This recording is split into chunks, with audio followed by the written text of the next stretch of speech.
Oh, y'all got this blanket thing. Yes.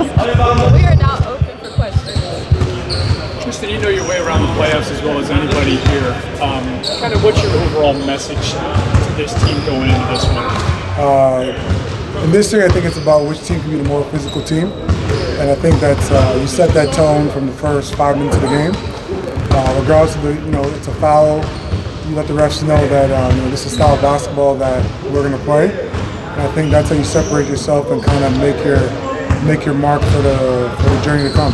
That's part of the reason that you were brought back here. You felt like this team has gotten tougher and stronger and developed that mindset as the year's gone on? Yeah, and I think we have, especially with me,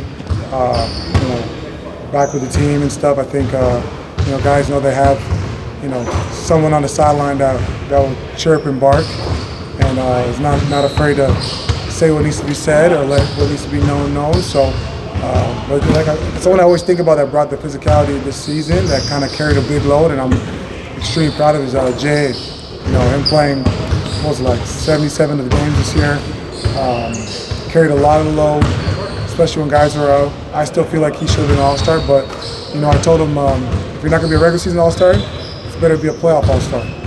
That's your name's made. You talk about being able to chirp and bark from the sidelines, but having Max Strus and George Niang, those kinds of guys, how have those guys also taken a role in that this season? Those are some tough guys. Max, I always call him the angry white guy. He's always he don't take shit from nobody. And that's what I love about him. I think that's the demeanor that he's kind of been brought up with.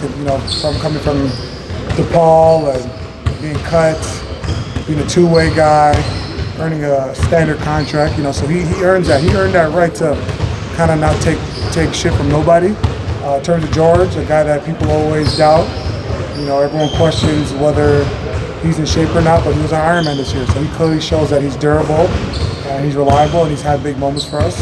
So I think bringing those two guys in, plus myself, has kind of definitely helped toughen up our team. You mentioned the early message you guys can send to the refs about this is how we're going to play. And people don't like to talk about it, but how much impact can a whistle have on a playoff series?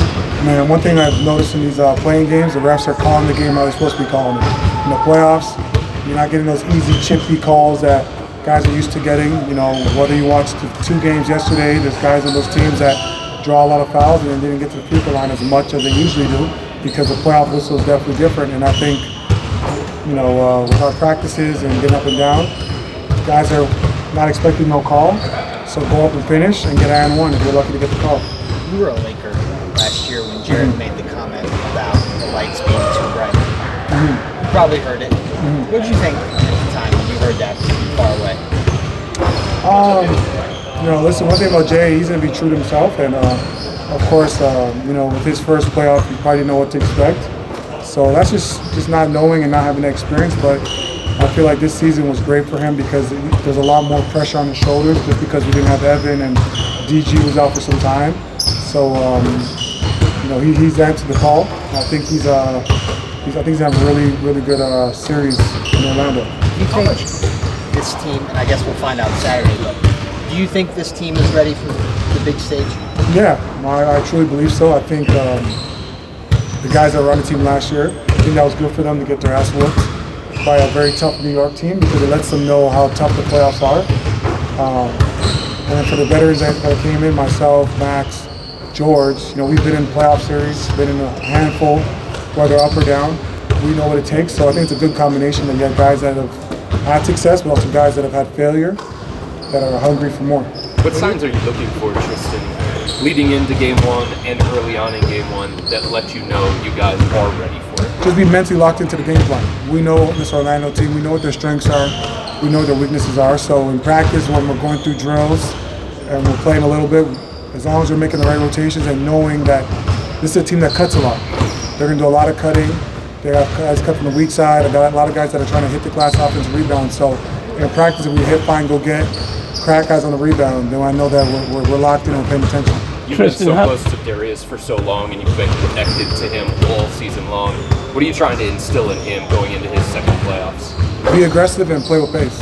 When he plays with pace and he's flying, it forces our team for guys to run to corners. It forces our bigs to run because if he's pushing the pace everyone's going to follow suit because it's show on film, but also, keep taking that next step. We know Don's going to create a lot of attention, but also Darius is as well. So, if they're going to double team Don, that means guys are going to be open. So guys like Darius got to be aggressive, and it's time to go. Tristan, how would you, not to look past this series, but how would you describe the way the intensity picks up from one series to the next and on to the finals?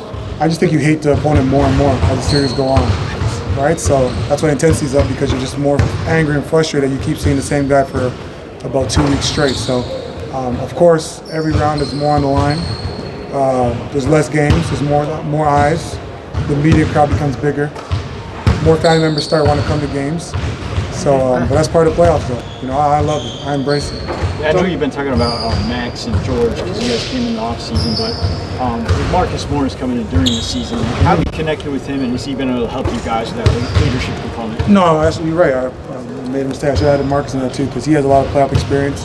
Us going to 7 games when he was with Boston and him being a big part of that team and playing a lot of minutes and being a big key part for that run that they made without Kyrie or Gordon Hayward. So he's another guy that we can all lean, that the team can lean on. So I think us 4, especially the veteran guys, we can help these young guys, and we're all 4 of us are guys where you can put in the game and make an impact. So he's been great for us, especially with his the way he plays. It actually helps us for this round because of how the shots that Paulo and Franz Wagner take. Marcus plays a similar game in terms of playing in the mid-range, a lot of post-up action. So it's actually good that we have him on our team because he kind of can get guys ready for that moment. Tristan, when you're preparing for a playoff series, what do you glean from regular season matchups? Cavs split with Orlando in those 4 games. Is there a lot of to preparing for a team by going back and looking at your previous games, or is it just a completely different process? No, I think for a team like Orlando, they're a young team, so they're a team where they're who they are is who they are. And one thing about Coach Jamal Mosley, he's done a great job having these guys play hard. If anyone watches the Orlando Magic, the one thing you're always going to say is they play hard and they compete. And I think that's why they're able to put themselves in this position and be in the playoffs, because of how hard they're competing each and every night. So we know that's going to be a big staple for them. I believe that Coach Mosley, because I know him very well, he's probably really emphasizing to his team to be very physical. Jalen Suggs, make it tough on Don. If you watch those matchups, they're pressuring him a lot. Their bigs are being physical. Mo Wagner come in the game, junk the game up, and kind of get guys frustrated. So I think nothing's changed in terms of that, and we know to expect that.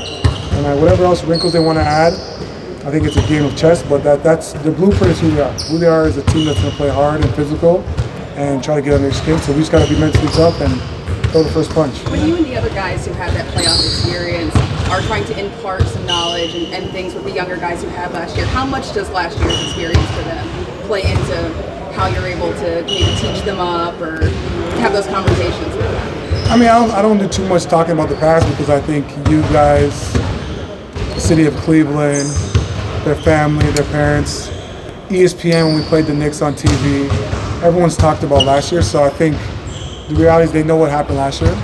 The one thing I would say is that stands out is just the physicality. So I think it's not much to be said, but I think it's another series similar to the Knicks series where it's like, this is what the playoffs are about, physicality, right? So if we can take care of business in this series, I think it's a good stepping stone to what lies ahead. Last question. You mentioned that the playing games there haven't been as many chippy free throws. Orlando shoots a lot of free throws. How many of their free throws are of the chippy variety? You want me to start on the whole beef shit, I'm just wondering. I don't know. Listen, at the end of the day, I think the 2 games we lost, we fouled a lot, unnecessary fouls in terms of the swipe downs, unnecessary fouls. There's a lot of fouls that were like self-inflicting wounds. But I think the 2 games that we did win, we weren't doing that. So if we can keep our hands back, block shots, if you can block shots, if you can get a steal, you better get it, because if they call foul, then you're in the wrong. So that's what we're looking at it.